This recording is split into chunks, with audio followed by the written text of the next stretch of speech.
Well, it's been a really long journey for three men we've spoken to a lot on this programme. Three dads, Andy, Mike and Tim, who over the last 2 years have walked hundreds of miles and raised more than £1 million in memory of their daughters, who each took their own lives.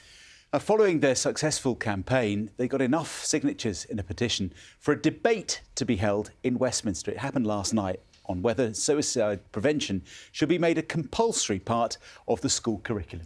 Well, our reporter Alison Freeman is in Westminster. She's been travelling with them. Alison, what happened and what impact did the debate have last night? Yes, Sally, it was a hugely significant 24 hours for the three dads. Yesterday, they found themselves in the heart of Westminster, listening to MPs debate their proposal that suicide prevention should be made a compulsory part of the school curriculum. As we know, suicide is the biggest killer of under 35s. It has been an incredibly long journey to get here. Over the past 2 years, over 2 different challenges, they've walked more than 900 miles. They've been raising the profile and awareness about the problem of suicide amongst young people, as well as more than £1 million for the suicide prevention charity Papyrus. Yesterday's debate was incredibly emotionally charged. We'll be getting reaction from the dads in a moment.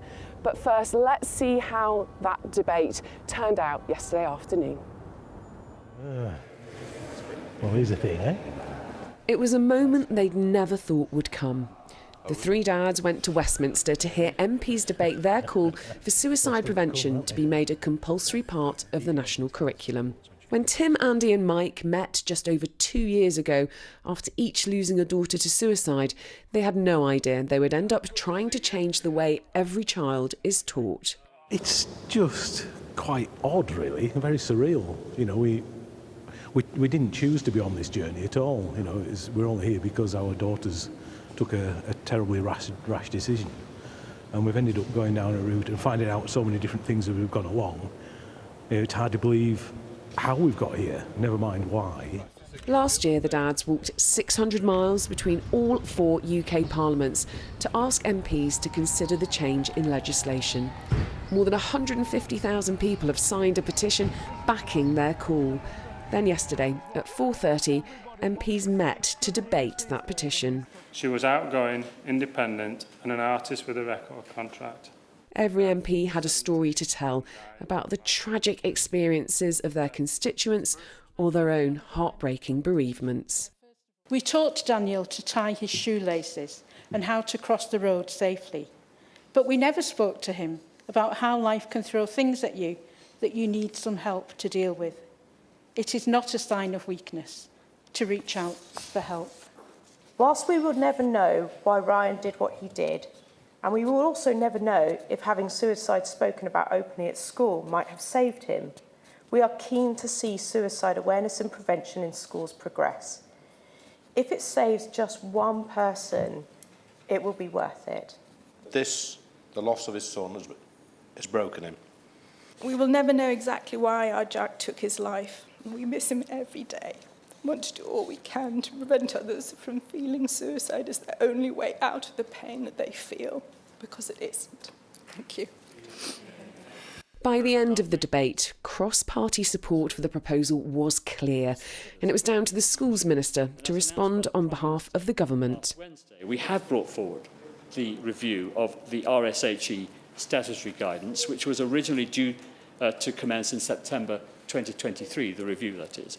The current content I have already set out on mental health and well-being covers a large amount of what is important in suicide prevention, but we will look further at this as a priority area for the review and decide whether to add requirements on teaching about suicide. The Labour MP for Blaydon, Liz Twist, asked the Minister to clarify what this meant. This is quite simple.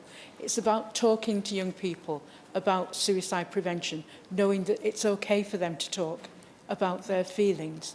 And I wonder whether the Minister can say how he will be approaching that in the RHSE review. That will be a matter for the review. This review needs to be carried out with thoroughness, with speed, but also we need to consult experts on this issue as well as, of course, talking to families and young people who've got important experience to convey to the review. So I wouldn't want to preempt that review with my own opinions. We want to make sure that this is a properly carried out review.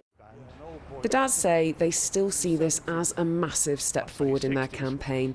They'd always remained realistic about what the debate would achieve. Well, I'm joined now by the three dads, Andy, Tim and Mike. We'll talk in a moment about what the Minister's response was, but I think we really do have to talk about the emotional stories that we heard in there. What was it like hearing those MPs speaking so openly, Andy? Well, I think one of the things we've learned is that suicide touches everybody. It doesn't discriminate. But then to hear all those MPs share such emotional stories was incredibly powerful, wasn't it? But the oddest thing was to hear our girls' names mentioned time and time again. You know, that really was quite uplifting, I suppose, but really difficult and quite challenging to listen to, in the knowledge that the loss of our daughters have brought us to this. But it shows that what you've been doing has been hitting home, right? Oh yeah, absolutely. And the fact that it was absolutely crystal clear that every MP that spoke in there had heard exactly what we've been asking for. Yeah. And we're right behind that call to get suicide prevention added to the curriculum. It was incredibly powerful. I'm going to move on to you, Tim, now. What did you make of the Minister's response? He stopped short of saying that, you know, it's going to happen tomorrow, but you knew that, right? Yeah, we knew that. The government, you know, it's a super tanker, isn't it? And it takes a while to move that super tanker, but we just keep on pressurising. But the fantastic thing, as Andy's already said, was all the MPs in there, no one came up with a good reason why we shouldn't introduce suicide prevention into the school curriculum.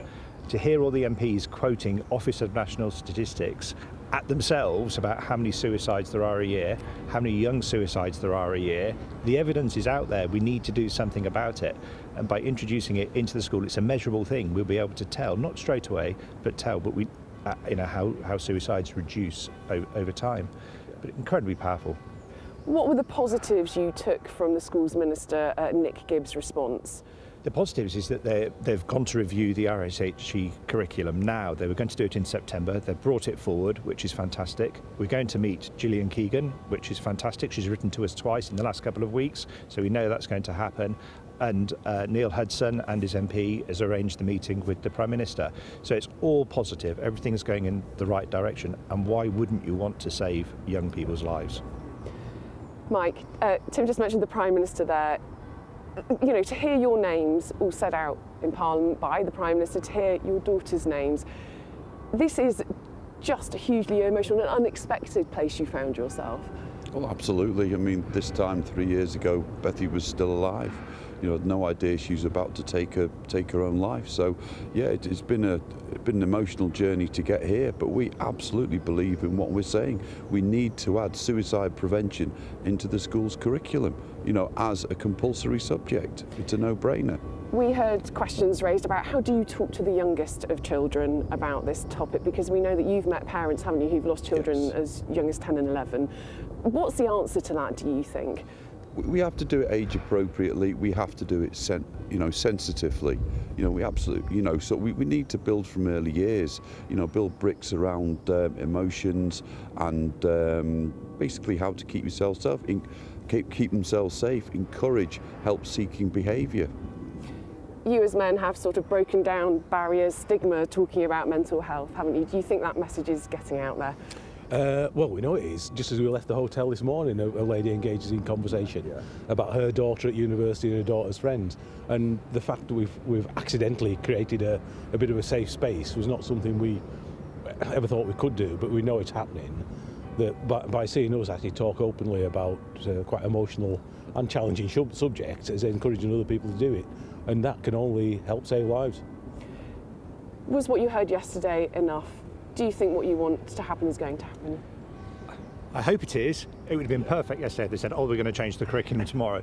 It will never happen. You know, they've got to put systems in place, they've got to get the evidence, they've got to speak to the experts. We've just got lived experience, we're not the experts, so they've got to engage with the experts. Although the Minister did promise to engage with bereaved families as well about suicide prevention going into the school curriculum. It would have been lovely if they put it and said, yeah, we're going to do it today. But it was never going to happen. Government doesn't work that quickly. Last question, if it doesn't happen, what are you going to do? We can walk for a long time. So we'll just put our walking boots on and keep going, because we can walk for a very long time and keep the pressure on. Thank you so much. So lovely to see you. So lovely to be part of it. There you go, Sally and John. If it doesn't happen, they're going to keep walking. We never doubted that. Not Alison for a moment. and chaps, thank you very much indeed.